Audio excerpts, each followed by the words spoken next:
Hi friends, कैसे हो? अच्छे हो ना? Myself Jignesh Nakhwa. Welcome to my channel engineering civil zone. तो हम एक आज से नया सब्जेक्ट स्टार्ट कर रहे हैं जिसका नाम है थ्योरी ऑफ स्ट्रक्चर। और इसमें आज हम चैप्टर नंबर 1 देखने वाले हैं। तो इस सीरीज़ में हम लोग थ्योरी ऑफ स्ट्रक्चर का पूरा सिलेबस कवर करने वाले हैं। टोटल इसमें 6 चैप्टर्स है, तो वो सारे 6 चैप्टर्स हम लोग कवर करने वाले हैं। तो आज हम चैप्टर नंबर 1 देखने वाले हैं। अभी तक आपने मेरे चैनल को सब्सक्राइब नहीं किया है तो जल्दी से जाओ, चैनल को सब्सक्राइब करो और बाजू में जो बेल आइकॉन है वो भी प्रेस करके रखो। चलो तो फिर देखते हैं चैप्टर नंबर 1 हमारा कौन सा है। तो हमारा आज का चैप्टर नंबर 1 है डायरेक्ट स्ट्रेस और बेंडिंग स्ट्रेस के ऊपर। तो इसमें हम इम्पोर्टेंट बेसिक डेफिनेशंस देखने वाले हैं, कुछ इम्पोर्टेंट कंसेप्ट्स है वो देखने वाले हैं, इम्पोर्टेंट डायग्राम वो भी देखने वाले हैं और आखिर में एंड में हम लोग कुछ एग्जाम्पल्स भी सॉल्व करने वाले हैं। तो आपको इस लेक्चर में बहुत ही मज़ा आने वाला है, बहुत कुछ सीखने को मिलने वाला है। तो ये पहला लेक्चर है, चलो हम लोग स्टार्ट करते हैं। हमारा सबसे पहला जो पॉइंट है वो है डायरेक्ट लोड।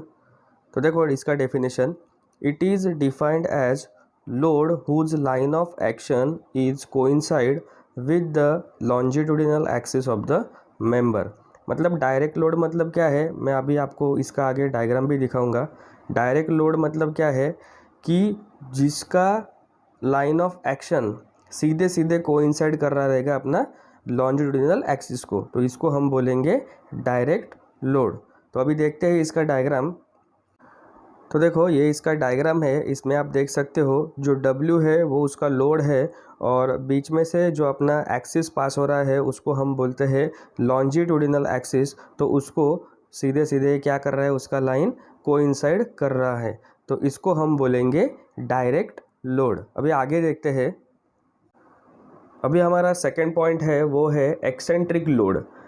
एक्सेंट्रिक लोड देखो अभी, it is defined as load whose line of action does not coincide with the longitudinal axis of the member. तो इसका मतलब क्या है कि डायरेक्ट जो अपना लोड होता है वो सीधे सीधे अपने लॉन्जिट्यूडिनल एक्सिस पे एक्ट होता है, और एक्सेंट्रिक लोड मतलब क्या है कि उसका जो लाइन ऑफ एक्शन है तो वो लॉन्जिट्यूडिनल एक्सिस को कोइंसाइड नहीं करेगा। तो ऐसे लोड को हम बोलेंगे एक्सेंट्रिक लोड। अभी हम इसका डायग्राम देखते हैं तो आपको समझ में आ जाएगा। तो ये इसका डायग्राम है एक्सेंट्रिक लोडिंग का। यहाँ पे आप देख सकते हो ये जो हमारा है ये हमारा लॉन्जिट्यूडिनल एक्सिस है और इधर जो ये P दिया है मतलब जो लोड दिया है तो वो ये जो अपना लॉन्जिट्यूडिनल एक्सिस है उसको कोइंसाइड नहीं कर रहा है। इसका मतलब ये जो लोड यहाँ पे दिया है वो पर्टिकुलर डिस्टेंस पे दिया है और इस लोड को हम क्या बोलेंगे, एक्सेंट्रिक लोड। और ये जो आपको जो E दिख रहा है तो वो E क्या है, पर्टिकुलर डिस्टेंस, मतलब उसका वो क्या है, एक्सेंट्रिसिटी है। मतलब अपने जो लॉन्जिट्यूडिनल जो एक्सिस है उससे ये कितना दूर है, इस कितना डिस्टेंस पे है ये आपको बताता है। ओके, अभी आगे देखते हैं। अभी हमारा तीसरा पॉइंट है वो है direct stress. It is the ratio of direct load to the cross sectional area. It is in compressive nature. तो इसका डेफिनेशन है, ये एक रेशो होता है direct load to the cross sectional area का। इसका मतलब क्या है कि ये जो डायरेक्ट लोड जो अप्लाई हो रहा है तो वो कौन से ना कौन से एरिया पे अप्लाई हो रहा होगा। ओके, तो वो एरिया अपना रेक्टेंगुलर सेक्शन का भी हो सकता है या फिर हॉलो रेक्टेंगुलर सेक्शन का हो सकता है या फिर सर्कुलर सेक्शन का हो सकता है या फिर हॉलो सर्कुलर सेक्शन का भी हो सकता है। तो उसका अपन को एरिया लेने का है और इसका जो नेचर होता है तो वो नेचर कैसे होता है, कॉम्प्रेसिव नेचर होता है। हमने अभी डायग्राम में भी देखा था। अभी आगे देखते हैं। नेक्स्ट हमारा पॉइंट है bending stress. The stress develop across the cross sectional due to bending movement is called as bending stress. अभी ये डेफिनेशन में देखो हमको क्या दिया है, एक स्ट्रेस अपना डेवलप हो रहा है और वो स्ट्रेस क्रॉस सेक्शनल एरिया पे डेवलप हो रहा है ड्यू टू बेंडिंग मोमेंट, तो इसको हम क्या बोलेंगे, बेंडिंग स्ट्रेस ऐसा बोलेंगे। अभी आगे देखते हैं, ये एक इम्पॉर्टेंट पॉइंट है। देखो, लिमिट ऑफ एक्सेंट्रिसिटी और कोर ऑफ सेक्शन और कर्नल ऑफ सेक्शन। तो देखो, a load whose line of action does not coincide with the axis of the member is called an eccentric load. अभी हमने पहले ही इसका डेफिनेशन देखा है, वही उन्होंने बताया है कि जिस लोड का लाइन ऑफ एक्शन कोइंसाइड नहीं कर रहा होगा अपने एक्सिस से, तो उसको हम बोलेंगे एक्सेंट्रिक लोड।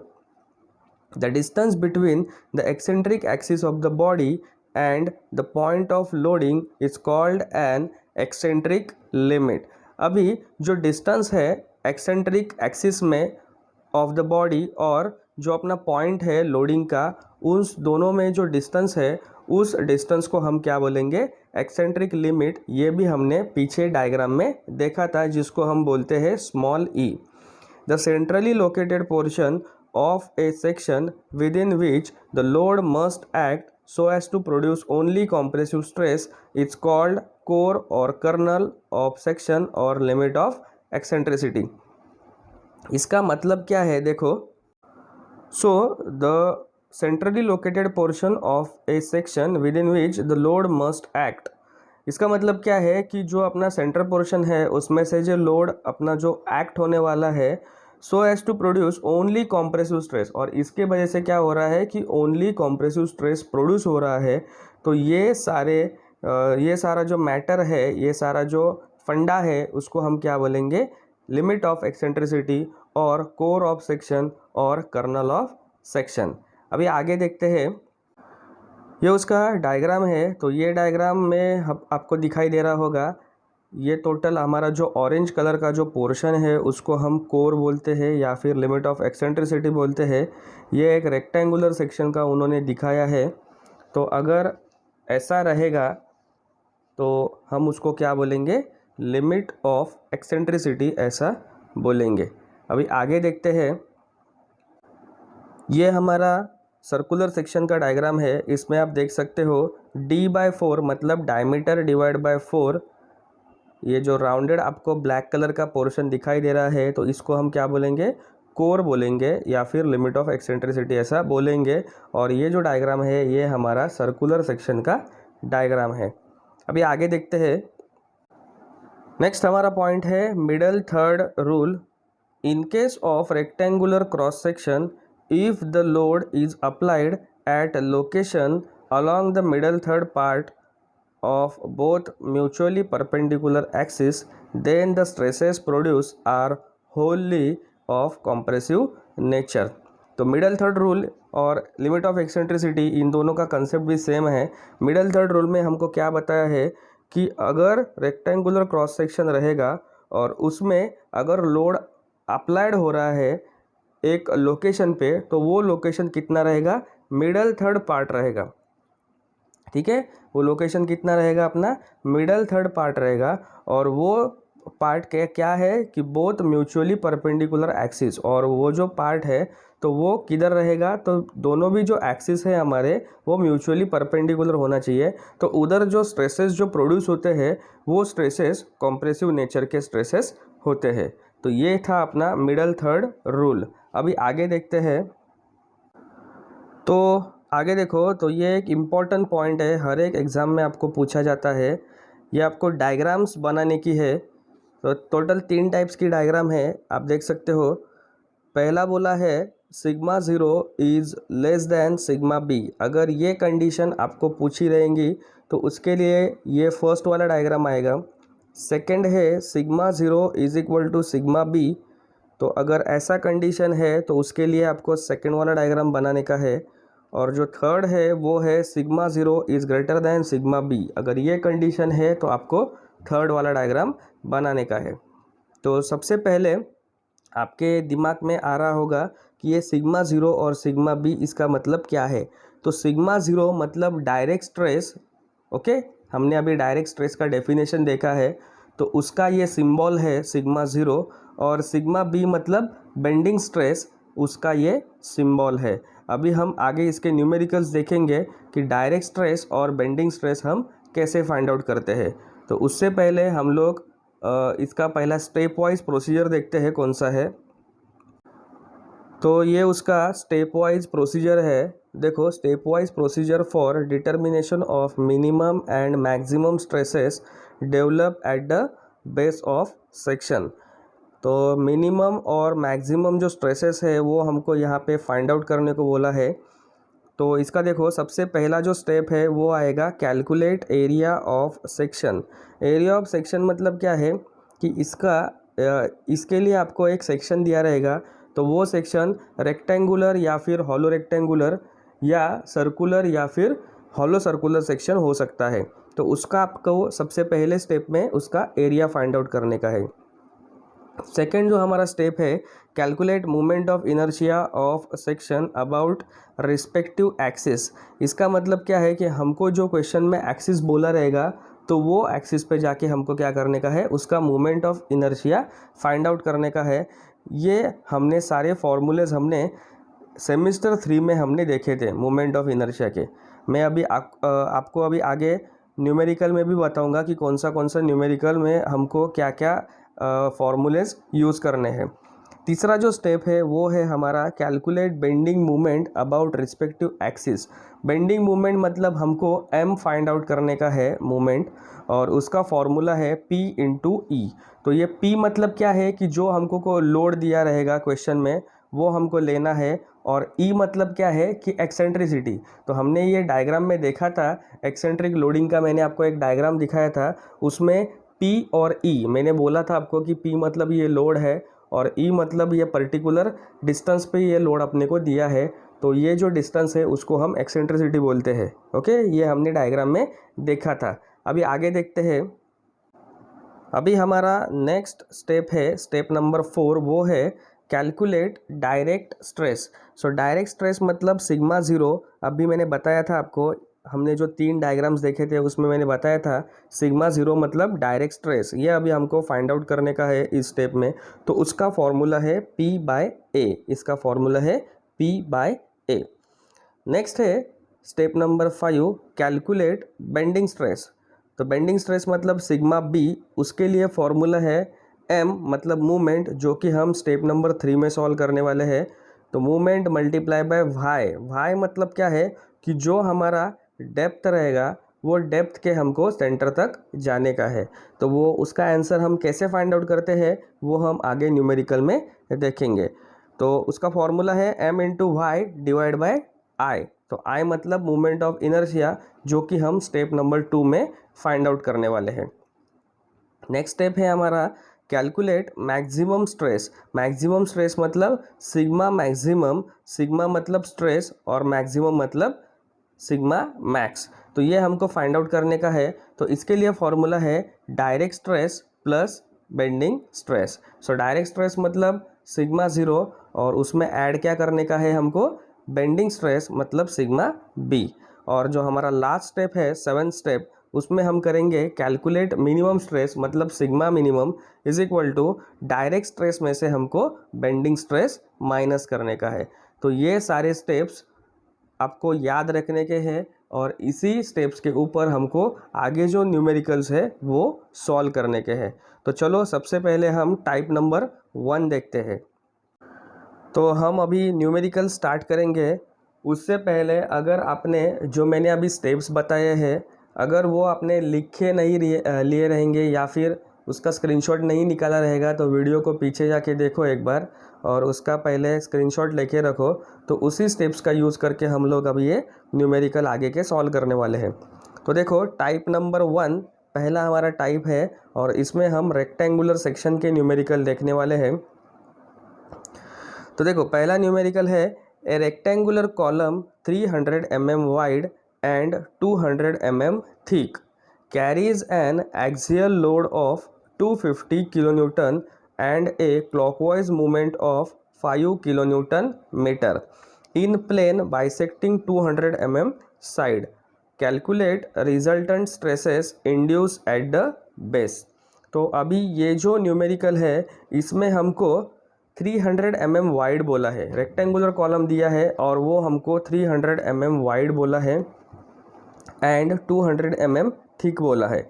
तो यहाँ पे आपको एक कंफ्यूज किया है उन्होंने, तो आप थोड़ा सा दिमाग लगाओ, रेक्टेंगुलर सेक्शन थोड़ा अपने दिमाग में लाओ और उसमें देखो कि रेक्टेंगुलर सेक्शन में क्या रहता है कि कभी भी रेक्टेंगुलर सेक्शन में उसका जो डेप्थ है वो ज़्यादा रहता है और उसका जो विड्थ है वो कम रहता है। मतलब इन्होंने आपको कंफ्यूज करने के लिए 300 mm वाइड बोला है और 200 mm थिकनेस बोला है। तो आपको ये समझ में आना चाहिए कि रेक्टेंगुलर सेक्शन में कभी भी उसका जो डेप्थ है वो ज़्यादा रहता है और जो उसका विड्थ है वो कम रहता है। तो इसका मतलब यहाँ पे कैसे होना चाहिए कि यहाँ पे 200 mm वाइड होना चाहिए और 300 mm डेप्थ में होना चाहिए, थिकनेस में होना चाहिए। ओके, तो वो हम आगे न्यूमेरिकल में देखेंगे। कैरीज एन एक्सियल लोड, तो इसके ऊपर एक एक्सियल लोड दिया है। एक्सियल लोड मतलब वो लोड अपना सीधा सेंटर में से पास होने वाला है। तो ये यहाँ पे एक्सियल लोड दिया है और वो हमको दिया है 250 किलो न्यूटन का। बाद में उन्होंने एक क्लॉकवाइज मूवमेंट भी दिया है 5 किलो न्यूटन मीटर। तो हमने अभी स्टेप्स देखे, तो स्टेप्स में हमारा एक स्टेप था स्टेप नंबर 4 जिसमें हमको मूवमेंट फाइंड आउट करने का था, सॉरी स्टेप नंबर 3 जिसमें हमको मूवमेंट फाइंड आउट करने का था। तो ये मूवमेंट यहाँ पे डायरेक्टली आपको दिया है 5 किलो न्यूटन मीटर और उन्होंने बोला है इन प्लेन बाइसेक्टिंग 200 mm साइड। तो 200 mm साइड मतलब इसका मतलब क्या है कि जो आपका जो एक्सिस है वो एक्सिस 200 mm साइड से पास हो रहा है। ठीक है, 200 mm साइड से पास हो रहा है। तो जो अपन को जो मूवमेंट ऑफ इनर्शिया लेने का है तो वो मूवमेंट ऑफ इनर्शिया हमको 200 mm साइड से लेने का है। ओके, अभी इसका आगे देखते हैं। तो आगे हमको बोला है calculate resultant stresses induce at the base, मतलब बेस में जो कुछ भी रिजल्टेंट स्ट्रेसेस प्रोड्यूस होने वाले हैं, रिजल्टेंट स्ट्रेसेस मतलब sigma maximum and sigma minimum, तो ये हमको फाइंड आउट करने को बोला है। तो चलो 1 बाय 1 हम लोग ये सॉल्व करते हैं। तो देखो ये यहाँ पे अपना गिवन डाटा आ जाएगा। जैसा कि मैंने बोला था कि रेक्टेंगुलर सेक्शन में विड्थ छोटा रहता है और डेप्थ बड़ा रहता है, लेकिन क्वेश्चन में हमको कंफ्यूज करने के लिए उन्होंने उल्टा दिया था। तो ये हमने गिवन में सीधा कर दिया है, B = 200 mm और D = 300 mm। उसके बाद में उन्होंने हमको एक एक्सियल लोड दिया है 250 किलो न्यूटन का, तो उसको हम न्यूटन में कन्वर्ट करेंगे 250 × 10³ न्यूटन। बाद में उन्होंने एक हमको क्लॉकवाइज मूवमेंट भी दिया था 5 किलो न्यूटन मीटर का, तो इसको भी हम कन्वर्ट करेंगे तो इसका आंसर आ जाएगा 5 × 10⁶ न्यूटन mm। और हमको फाइंड आउट करने को बोला है सिग्मा मैक्स और सिग्मा मिनिमम मतलब रिजल्टेंट स्ट्रेसेस। तो अभी 1 बाय 1 हम लोग स्टेप वाइज सॉल्व करेंगे अभी इसको। तो देखते हैं सबसे पहला स्टेप में हम क्या सॉल्व करेंगे। तो ये हमारा स्टेप नंबर 1 है कैलकुलेट एरिया। तो यहाँ पे रेक्टेंगुलर सेक्शन दिया है, तो रेक्टेंगुलर सेक्शन का एरिया है B × D। तो B हमको 200 mm दिया है और D हमको 300 mm दिया है। अगर ये कैलकुलेट करेंगे तो इसका आंसर आ जाएगा 60 × 10³ mm²। आप साथ में कैल्सी लेके बैठो, अपना जो कैल्सी रहता है वो लेके बैठो और साथ में मेरे साथ मैं जैसे बोलते जाऊंगा वैसे आप कैलकुलेट करते जाओ, तो आपको आंसर आप वेरीफाई कर सकते हो। ओके, तो ये था अपना स्टेप नंबर 1 कैलकुलेट एरिया। अभी स्टेप नंबर 2 देखते हैं। स्टेप नंबर 2 में हमको सॉल्व करने का है moment of inertia. So calculate moment of inertia. अभी उन्होंने बाइसेक्ट किसको करने को बोला था, 200 mm साइड को बाइसेक्ट करने को बोला था। इसका मतलब क्या है कि जो हमारा 200 साइड है, 200 साइड मतलब अभी हमारा ये विड्थ हो गया, तो ये विड्थ को हमको बाइसेक्ट करने को बोला है। तो जब भी आपको विड्थ को बाइसेक्ट करने को बोला रहेगा तो उसका फॉर्मूला क्या आएगा, BD³/12। और ये BD³/12 ये मोमेंट ऑफ इनर्शिया का फॉर्मूला है जो कि हमने पिछले सेमेस्टर में सीखा था। ओके, अगर आपको बाइसेक्ट थिकनेस को साइड को करना को बोला रहता, मतलब 300 साइड को बोला रहता, तो उधर हम फॉर्मूला कौन सा यूज़ करते, DB³/12। लेकिन यहाँ पे हमको जो बोला है वो बोला है 200 mm साइड को बाइसेक्ट करने को बोला है, तो इसका मतलब क्या करेंगे हम 200 साइड मतलब विड्थ हम लोग वैसा ही रखेंगे और डी क्यूब करेंगे, मतलब डेप्थ का क्यूब करेंगे और डिवाइड बाय 10। तो बी हमको 200 mm दिया है और डी हमको 300 mm बोला है, तो उसका क्यूब ये अगर आप सॉल्व करेंगे तो इसका आंसर आपको मिलेगा 450 इंटू 10⁶। जल्दी से सॉल्व करो अब और आप आंसर देखो इतना बराबर आता है क्या नहीं वो। ठीक है, आया बराबर। चलो सो अभी आगे देखते हैं, नेक्स्ट देखते हैं अभी कौन सा स्टेप है वो। नेक्स्ट हमारा थर्ड स्टेप है, हमको यहाँ पे y फाइंड आउट करने का है। y मतलब क्या है कि हम जितना भी हमारा डेप्थ है, जो कि सेक्शन का हमारा जो डेप्थ है उसके सेंटर तक जाएंगे। तो सेंटर तक जाने के लिए हमको क्या करना पड़ेगा, डिवाइड बाय 2 करना पड़ेगा। तो यहाँ पे जो हमारा डेप्थ है रेक्टेंगुलर सेक्शन का वो हमको दिया है 300, तो उसके हम डेप्थ बीच तक जाएंगे, सेंटर तक जाएंगे, इसका मतलब हम उसको डिवाइड बाय 2 करेंगे। तो 300 डिवाइड बाय 2 इसका आंसर आ जाएगा 150 mm। नेक्स्ट हमारा जो फोर्थ स्टेप है उसमें हम फाइंड आउट करेंगे मूवमेंट, लेकिन यहाँ पे मूवमेंट अपने को डायरेक्टली दिया है जो कि है 5 इंटू 10⁶ न्यूटन mm। अभी नेक्स्ट स्टेप देखते हैं। अभी हमारा नेक्स्ट स्टेप है स्टेप नंबर 5, डायरेक्ट स्ट्रेस। अभी हमको ये स्टेप में कैलकुलेट करने का है। तो डायरेक्ट स्ट्रेस मतलब क्या है, देखो सिग्मा ज़ीरो, उसको हम क्या बोलेंगे, सिग्मा ज़ीरो बोलेंगे, is equal to p upon a. तो हमने जो प्रोसीजर देखा था स्टेप वाइज प्रोसीजर, उसमें हमने ये फॉर्मूला देखा था P डिवाइड बाय ए। तो P मतलब लोड और A मतलब क्रॉस सेक्शनल एरिया। तो P हमने फाइंड आउट किया है, सॉरी P हमको दिया था 250 इंटू 10⁻³ और हमने A मतलब एरिया कैलकुलेट किया था 60 इंटू 10⁻³। तो ये अगर आप कैलकुलेट करेंगे तो इसका आंसर आ जाएगा 4.17 न्यूटन पर mm²। आप चाहिए तो एक बार देख लो। ठीक है, सॉल्व किया, बराबर आ रहा है। ओके चलो, तो अभी आगे देखते हैं। अभी हमारा नेक्स्ट स्टेप है step number 6, calculate bending stress. तो बेंडिंग स्ट्रेस में हमको करने का है sigma b is equal to m into y divide by I. तो m मतलब मूवमेंट, y मतलब सेंटर तक का डिस्टेंस और I मतलब मूवमेंट ऑफ इनर्शिया। ये तीनों के भी आंसर्स हमारे पास प्रेजेंट है। m मतलब मूवमेंट जो कि हमको क्वेश्चन में ही डायरेक्टली बोला था 5 किलो न्यूटन मीटर का, तो उसको हमने कन्वर्ट किया है 5 इंटू 10⁶ में। y मतलब सेंटर तक का डिस्टेंस जो कि है 150 mm हमने फाइंड आउट किया था, और I मोमेंट ऑफ इनर्शिया ये भी हमने फाइंड आउट किया था और वो है 450 इंटू 10⁶। तो ये अगर आप सॉल्व करेंगे तो इसका आंसर आपको मिल जाएगा 1.67 न्यूटन पर mm²। देखो एक बार चेक करके कैलसी पे।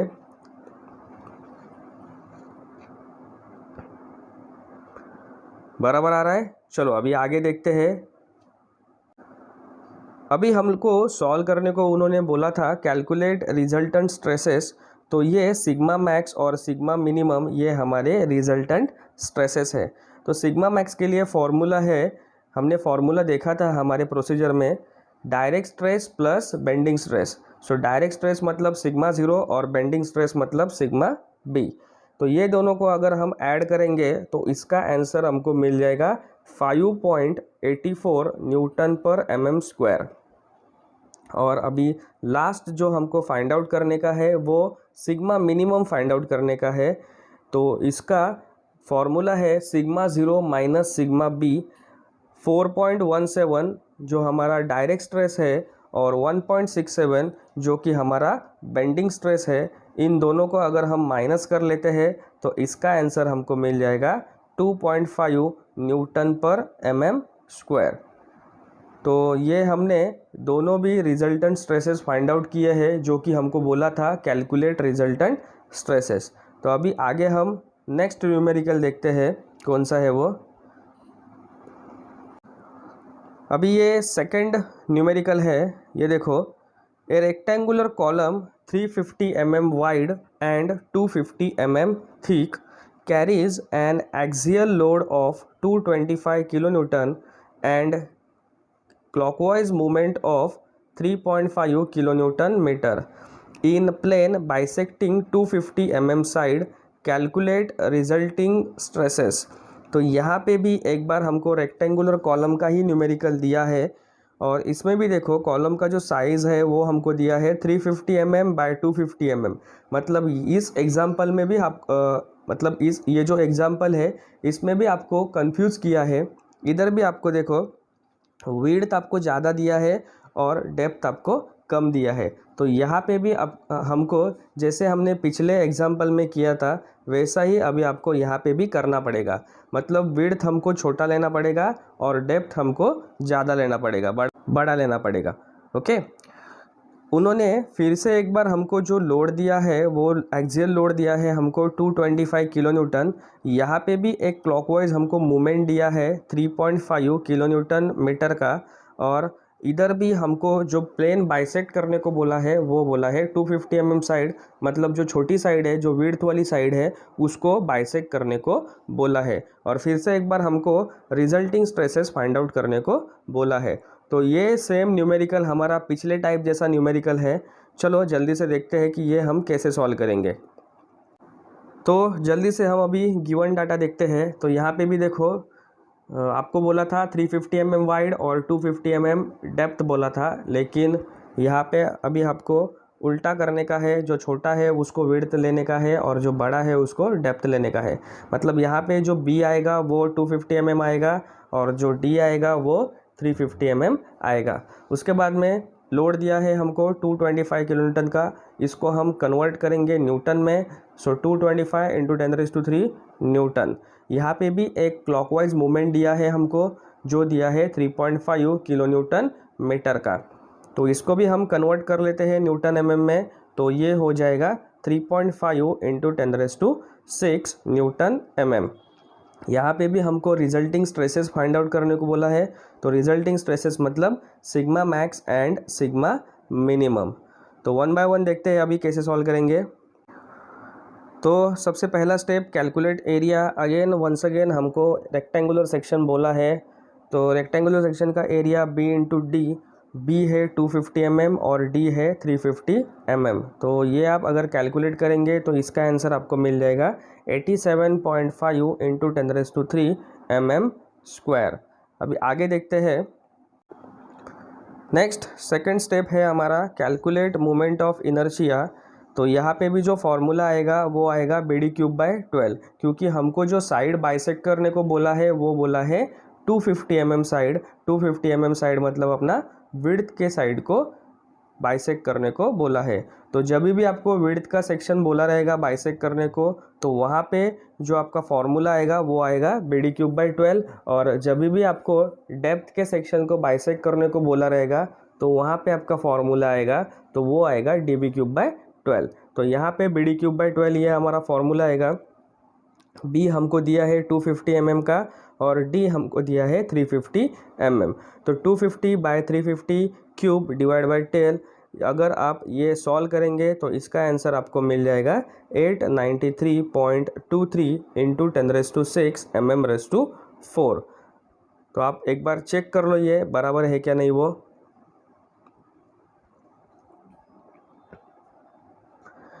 ठीक है, बराबर है। चलो तो फिर आगे देखते हैं अभी। तो हमारा थर्ड स्टेप है हमको y फाइंड आउट करने का रहता है। तो फिर से हम एक बार D/2 मतलब सेंटर तक जाएंगे और D है अपना 350 डिवाइड बाई 2। तो इसका आंसर मिल जाएगा 175 mm। नेक्स्ट हम स्टेप नंबर 4 में सॉल्व करते हैं मूवमेंट, लेकिन इस एग्जाम्पल में भी हमको डायरेक्टली मूवमेंट गिवन है और वो है 3.5 इंटू 10⁻⁶ न्यूटन mm। अभी आगे देखते हैं। तो next step number 5 direct stress solve करेंगे अभी। तो sigma 0 is equal to P/A ये हमारा फॉर्मूला है। P हमको दिया है 225 इंटू 10⁻³ और एरिया हमने फाइंड आउट किया था 87.5 इंटू 10⁻³ अगर आप ये सॉल्व करेंगे तो इसका आंसर आपको मिल जाएगा 2.57 न्यूटन पर mm स्क्वायर। अभी आगे बेंडिंग स्ट्रेस सॉल्व करते हैं। Next step number 6, bending stress. So bending stress मतलब sigma b is equal to m into y divide by I. तो m मतलब मोमेंट हमको डायरेक्टली दिया था 3.5 इंटू 10⁶, और y हमने फाइंड आउट किया था 175 divide by moment of inertia भी हमने फाइंड आउट किया था 893.23 इंटू 10⁶। तो अगर हम ये सॉल्व करेंगे तो इसका आंसर मिल जाएगा 0.69 न्यूटन पर mm²। तो चाहिए तो आप एक बार चेक करो। ठीक है, बराबर आ रहा है। चलो तो अभी आगे देखते हैं। तो आगे स्टेप नंबर 7 जो कि हमको कैलकुलेट भी करने को बोला है, कैलकुलेट रिजल्टिंग स्ट्रेसेस। सो 7 स्टेप और 8 स्टेप में हम लोग रिजल्टिंग स्ट्रेसेस फाइंड आउट करेंगे। तो सबसे पहला जो हमारा रिजल्टिंग स्ट्रेस है वो है सिग्मा मैक्स, और इसका फॉर्मूला है सिग्मा 0 प्लस सिग्मा बी। तो सिग्मा 0 हमारा आया था 2.57 प्लस सिग्मा बी हमारा आया था 0.69। तो ये दोनों का अगर एडिशन करेंगे तो इसका आंसर मिल जाएगा 3.26 न्यूटन पर mm²। और स्टेप नंबर 8 में हम सॉल्व करेंगे सिग्मा मिनिमम, जो कि हमारा सेकेंड रिजल्टिंग स्ट्रेस है।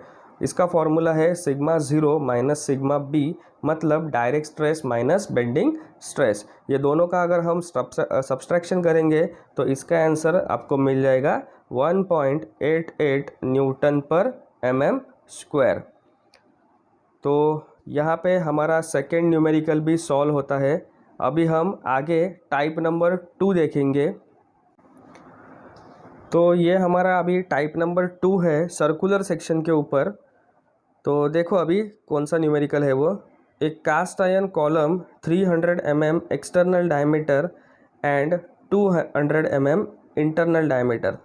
It carries a vertical compressive load of 250 kilonewton. Find maximum allowable eccentricity for this load for no tension condition. तो अभी इस एग्जाम्पल में हमको बोला है 300 mm एक्सटर्नल डायमीटर बोला है एक कॉलम का, और 200 mm इंटरनल डायमीटर बोला है। तो यहाँ पे दो डायमीटर्स हमको दिए हैं। इसका मतलब ये कौन सा सेक्शन है, तो ये हमारा हॉलो सर्कुलर सेक्शन है। इसके लिए जो लोड लगने वाला है वो हमको दिया है 250 किलोन्यूटन का, और हमको फाइंड आउट करने को बोला है मैक्सिमम एक्सेंट्रिसिटी, और उसके लिए हमको नो टेंशन कंडीशन अप्लाई करने को बोला है। तो नो टेंशन कंडीशन क्या है वो हम आगे न्यूमेरिकल में देखते हैं। तो ये इसका गिवन डाटा है। कैपिटल डी मतलब एक्सटर्नल डायमीटर जो कि हमको दिया था 300 mm, और डी मतलब इंटरनल डायमीटर, ये हमको दिया है 200 mm। एक लोड हमको भी यहाँ पे भी दिया है, और वो लोड दिया है 250 किलोन्यूटन का। तो उसको हम कन्वर्ट करेंगे 250 इंटू 10⁻³ न्यूटन। एक्सेंट्रिसिटी हमको फाइंड आउट करने को बोला है। इसके लिए एक्सेंट्रिसिटी का सिंबल है स्मॉल ई, तो ये हमको फाइंड आउट करने का है। अभी हम 1 बाय 1 देखते हैं कि कैसे सॉल्व करेंगे इसको। तो सबसे पहला स्टेप कैलकुलेट एरिया। अभी ये हॉलो सर्कुलर सेक्शन है, तो हॉलो सर्कुलर सेक्शन के लिए अपना जो एरिया का फॉर्मूला है वो है π/4 capital d square minus small d square. तो यहाँ पे जो कैपिटल डी हमको दिया है वो दिया है 300, तो उसका स्क्वायर माइनस स्मॉल डी मतलब इंटरनल डायमीटर, उसका जो हमको डायमीटर दिया है वो दिया है 200, तो उसका भी स्क्वायर करेंगे और मल्टीप्लाई बाय π/4। अगर ये आप सॉल्व करेंगे तो इसका आंसर आपको मिल जाएगा 39.269 इंटू 10⁻³ mm²। तो एक बार आप ये चेक कर लो।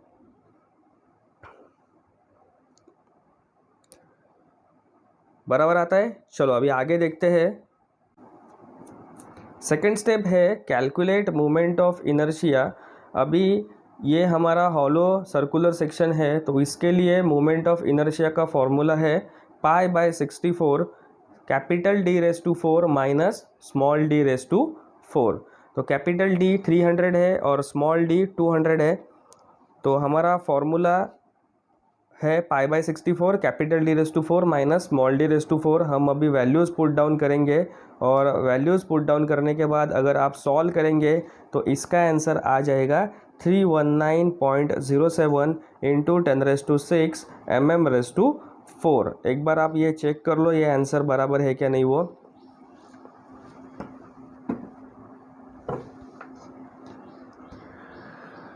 ओके बराबर आ रहा है, ठीक है। अभी आगे देखते हैं। थर्ड स्टेप में अभी हम y फाइंड आउट करेंगे। तो y मतलब क्या है कि हमको जो सेक्शन दिया है उसके सेंटर तक जाने का है। तो यहाँ पे जो कैपिटल डायमीटर है वो है 300 mm, तो उसके हम सेंटर में जाएंगे। So 300 divide by 2 is equal to 150 mm। Next हमारा जो स्टेप है स्टेप नंबर 4, इसमें हम सॉल्व करेंगे मूवमेंट। तो m is equal to p into e, ये मूवमेंट का फॉर्मूला है। तो P मतलब लोड जो कि हमको दिया है 250 इंटू 10⁻³ और मल्टीप्लाई बाय E, तो E मतलब एक्सेंट्रिसिटी और एक्सेंट्रिसिटी का आंसर हमको फाइंड आउट करने का है। तो हम ये ऐसे ही करेंगे, ऐसे ही रखेंगे हम इसको। अभी आगे देखते हैं। नेक्स्ट अभी हम स्टेप नंबर 5 सॉल्व करेंगे। इसमें हम डायरेक्ट स्ट्रेस फाइंड आउट करेंगे। सो डायरेक्ट स्ट्रेस का फॉर्मूला है σ0 is equal to P/A। P मतलब लोड हमको दिया है 250 इंटू 10⁻³ और हमने इसका एरिया फाइंड आउट किया था 39.269 इंटू 10⁻³। अगर ये आप सॉल्व करेंगे तो इसका आंसर आपको मिल जाएगा 6.31 न्यूटन पर mm²। अभी आगे देखते हैं। आगे अभी नेक्स्ट स्टेप है स्टेप नंबर 6। इसमें हम अभी बेंडिंग स्ट्रेस फाइंड आउट करेंगे। सो बेंडिंग स्ट्रेस का फॉर्मूला है m into y divide by I. तो m हमने देखा था स्टेप नंबर 4 में 250 इंटू 10⁻³ इंटू ई का वैल्यू अभी हमको फाइंड आउट करने का है। मल्टीप्लाई बाय वाई मतलब 150 हमने सॉल्व किया था और मोमेंट ऑफ इनर्शिया का भी आंसर हमने सॉल्व किया था 319.07 इंटू 10⁻⁶। अगर ये हम सॉल्व करेंगे तो इसका आंसर हमको इन टर्म्स ऑफ ई में मिलेगा जो कि है 0.12 ई।